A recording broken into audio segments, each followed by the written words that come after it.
กำล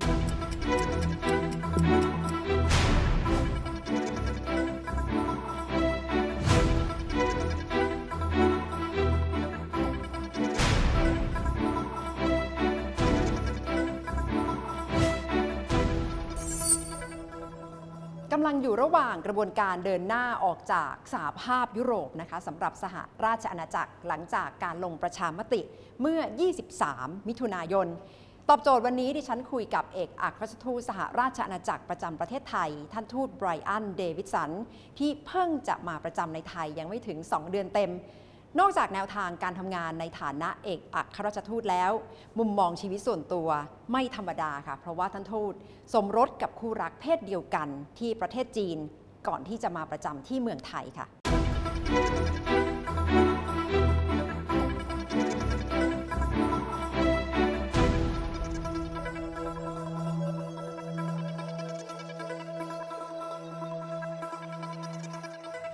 ตอนนี้มาอยู่เมืองไทยระยะหนึ่งแล้วนะคะปรับตัวได้หรือยังคะปรับตัวได้แล้วแต่พูดภาษาไทยไม่เก่งขอโทษนะครับพูดไทยชัดนะคะเรียนมากี่เดือนคะเรียนมา8 เดือนแล้วเริ่มเรียนที่อังกฤษมีโรงเรียนภาษาพิเศษที่กระทรวงการต่างประเทศอังกฤษแล้วก็เรียนภาษาไทยก็ที่นั่นมา5 เดือนแล้วก็หลังจากนั้นย้ายมากรุงเทพแล้วก็เรียนต่อที่นี่แล้วก็ตอนนี้เราต้องทำงานทุกวันก็ผมเรียนวันละ1 ชั่วโมงที่นี่ที่สถานทูตที่ทำเนียบด้วยค่ะเรียนมา8 เดือนใช้เวลานานทีเดียวแต่ว่าเพิ่งมาประจำยังไม่ถึง2 เดือนเต็มแสดงว่ารู้ล่วงหน้าระยะใหญ่เลยสิคะก่อนที่จะมาประจำที่เมืองไทย Okay, that was too complicated for me. You said you have studied Thai language for 8 months, but you've been here for about 2 months. So it means you have known this decision that you have to be in Thailand for quite a while. Yeah, but for over a year.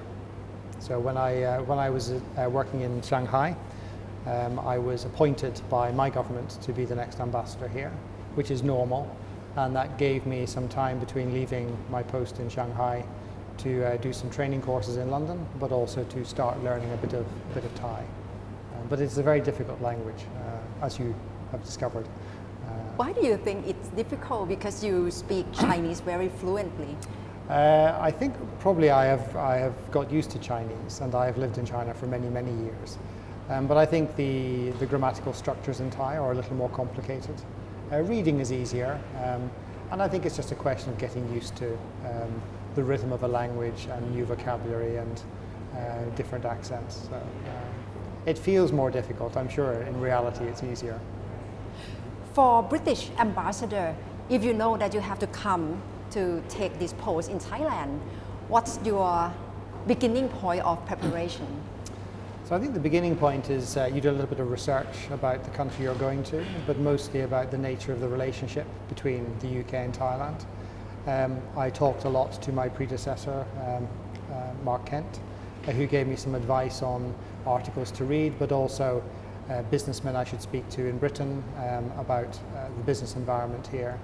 And then you visit government departments in the UK to understand what their objectives and ambitions are to engage with Thailand.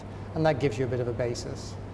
And then obviously while you're studying the language, that's an opportunity to learn a little bit about the culture and the history of Thailand at the same time. So the language learning process is actually quite useful, partly obviously to learn the language, but also in terms of getting used to how Thai people think, the cultural background, the sort of issues that inform people's decisions, the sort of issues that people are interested in. So it is a luxury actually to have 8 to 9 months to prepare for a job. Quite often you move immediately into a new job. So I enjoyed that time very much, and I feel possibly better prepared now that I've started, having had that experience and having had a little bit of acclimatization to Thailand before I start working. You said right now you have to practice Thai language with teacher 1 hour a day, but on top of that, how do you get acquainted with Thai language? Watching soap opera reading Thai newspaper or Watching your program, of course, which is a Thank you. very good revision tool. I mostly would say I watch news programs in the evening. I try to read articles from Thai newspapers.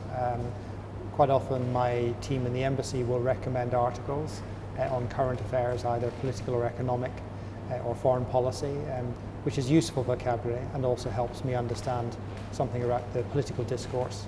Soap operas I watch, but I have to say I don't understand very much because the language used is very colloquial. The advantage of a soap opera is that you know what the story will be even before you start watching it, so you don't need to understand everything. but do you draw upon soap opera in the UK like EastEnders, which is very popular among British people? Very popular. I think maybe our soap operas are more complicated. They're not as happy. I think Thai soap operas are very happy, joyful lakon, and I think that's why they're fun. I don't really watch a lot of soap operas in the UK. I mean, to be honest, I am trying to focus on adjusting to Thai culture and enjoying things about Thailand more than looking at the UK at the moment. What's the favorite word in Thai that you like the most? My favorite word, my goodness. Well, I mean, as I said to you sort of earlier, I mean, I have a little bit of familiarity with Thailand in that my sister-in-law is Thai, so I have a brother who used to work here. I have 3 nephews who are now teenagers who are half Thai, half British.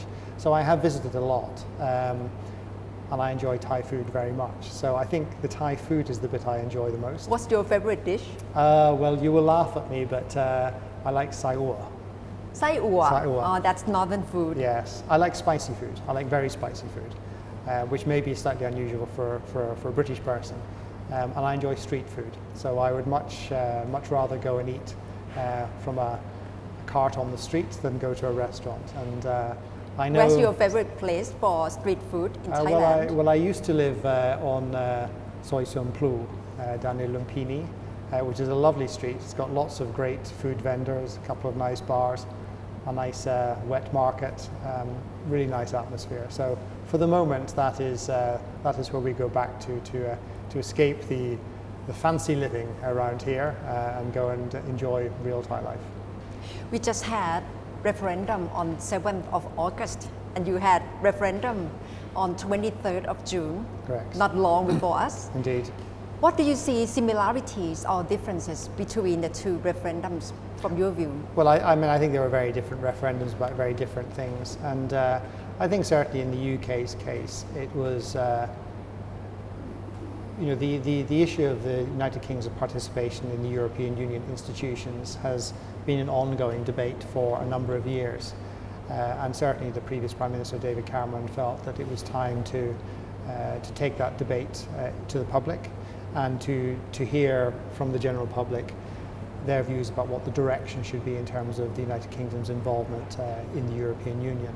And as you know, the referendum resulted in a vote for those who first vote in favour of leaving the institution of the European Union, and we now have a process really to try and work out how to negotiate our exit from the institution while remaining a part of Europe and indeed remaining a global player. So in that case, in that sense, I think our referendum was a very specific one around quite a big issue that had been simmering in the British public for a long time. The referendum here was a much more straightforward constitutional referendum around the draft constitution. In terms of impact on investor relations with Thailand, do you think there's going to be dramatic impact after Brexit referendum? I don't, but then you would probably expect me to say that. But I genuinely don't think it will have much of an impact. If anything, I think one of the outcomes of the referendum is, I think, we as diplomats understand the need to be more assertive in speaking to our existing trade and investment partners, countries with whom we have really strong bilateral relationships, to reassure them that actually this isn't about Britain looking back in on itself. The referendum is really a vote for Britain to be even more active on the world stage. And so our role as a global player, whether that's around prosperity or security or values, won't change. So I think there are some opportunities in terms of the trade and investment relationship with Thailand, which have always existed, and we now have an opportunity to develop those more actively. In the immediate term, of course, nothing changes. The United Kingdom remains a member of the European Union until the point at which we actually leave, and that will not happen until a period of negotiation has taken place. And as you probably know, that requires us to trigger what we call Article 50, which the Prime Minister has not set a timetable for, so that will be the first step. I think what we can do now, and what I am doing with Thailand, is trying to explore with the Thai government what are the opportunities for building on a strong bilateral relationship. So we will be looking at what existing investors from Thailand are interested in the UK, what investments they have, how we can support that investment in our country, and indeed how we can expand that to find new opportunities for them and for new investors to go to the UK. For Brexit process, right now the world is turning our eyes on new Prime Minister Theresa May. Is she going to be like another Iron Lady, another Thatcher? I think you'll have to wait and see. I mean, I don't know her personally, but obviously Theresa May has an extremely strong track record in government. She has been in both this government and the previous government, long political experience. And obviously the challenges that face the government are quite exciting in terms of looking ahead and negotiating a future for the United Kingdom outside of the institution of the European Union, but obviously within Europe, and a debate around trying to get British companies as much access to the single market for goods and services as possible, while balancing that with a need to exercise more control on the movement of people from Europe into the United Kingdom. So what you're seeing at the moment obviously is the Prime Minister consulting widely, both with businesses, having taken account of the referendum's result, but also talking to other parts of the United Kingdom where, as you know, Scotland and Northern Ireland had a different percentage of people voting to leave. And after that will come a process of discussion with European leaders. So I think it will be some time before we see the broad outlines of what a Britain outside of the EU will look like. But I'm confident that, drawing on the experience we have, our ability to innovate and to respond flexibly to new situations, I'm confident that we can do that. And one of the strong character of Prime Minister May is how fashionable she is. Do you think she is going to be like the world fashion icon? That I don't know. I think you would have to. It's unusual for British Prime Ministers to be world fashion icons, but I do notice that she wears some very attractive shoes. I'm sure they're British design shoes, so maybe that will catch on. On your personal relationships, Thai people, some of us got to know you from your Twitter on social media, yes. On Chinese version Weibo, in September 2014 that you get married, one of the first couples among diplomat mission to get married, having same-sex marriage. Were you surprised to see how Chinese people respond to your marriage? Well, I think we were surprised it had so much attention because obviously the reason we got married is because we love each other and we felt it was the right thing for us. And we've been together some time, and once the British government made same-sex marriage legal in the UK, for which I think is an amazing achievement of Prime Minister Cameron, we decided we wanted to get married, and we were lucky enough that it was possible to do so at the British Embassy in Beijing, where my boss at the time, the ambassador, who's a friend of ours, offered to host the ceremony. So we saw it very much as a private occasion where we had maybe only 60 or 70 of our friends. But we did have a lot of friends from the LGBT community who wanted us to share our story with that small group of people. Partly, I think, because for us it's a very personal moment, but also a moment of great joy. And for many of our friends in China, obviously something that they aspire to and wanted to be part of. So we shared our photographs, maybe just one photograph on my Weibo account. And so we were quite surprised at up to 40 million people viewing the photos and commenting on it. I mean, I have to say it clearly did stimulate some discussion in China around same-sex marriage, but also around LGBT issues more widely, in a very positive way, and in a way that I don't think the government felt uncomfortable with. And so I think that's a very positive thing. When we looked at the sort of the comments on Weibo, over 90% were very positive comments. There were very few negative comments. And China is a very traditional society, but is also developing very fast. And I hope that colleagues who saw those pictures, friends who saw those pictures, were excited for us and happy for us that we had the opportunity to get married, and maybe took some hope from the fact that the world is changing, and that same-sex marriage, having families as same-sex couples, is becoming perfectly natural, perfectly normal, not extraordinary at all. So I think for us coming to Thailand, it was very exciting. We come here as a new family, a new country.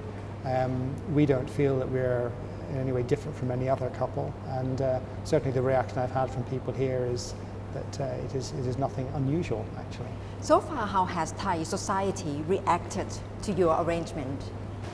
Well, I haven't really noticed any reaction. I don't know whether you have, but we felt very welcome everywhere we've gone to. I haven't felt any sort of discomfort, and people have been very supportive and very excited. As you know, we have a very small son now. He is 4 months old, just last week. That always helps break the ice, and people are always happy to see children. So I haven't felt any reaction, any negative reaction. In fact, only positive reactions from people. But it must be very special for your couple when you have public event and you have to appear, both of you, two husbands. And when you have to socialize with other couples, how do you perform in each outing? Well, I think we're just ourselves. We don't try and put on an act. I think we're not the only couple, same-sex couple. There are many other same-sex couples in the diplomatic community globally, and certainly in my own foreign ministry in Europe, it's not uncommon anymore. So I think people are generally used to different arrangements. So I don't feel that we've come across any difficulties in socializing. I'm very lucky in that my husband Scott is very gregarious. He obviously speaks fluent Chinese as well as fluent English. The interesting thing for us has been that when we go out, and quite often we're talking to Thai people, a lot of them also speak Chinese, so we end up flipping between English and Thai and Chinese.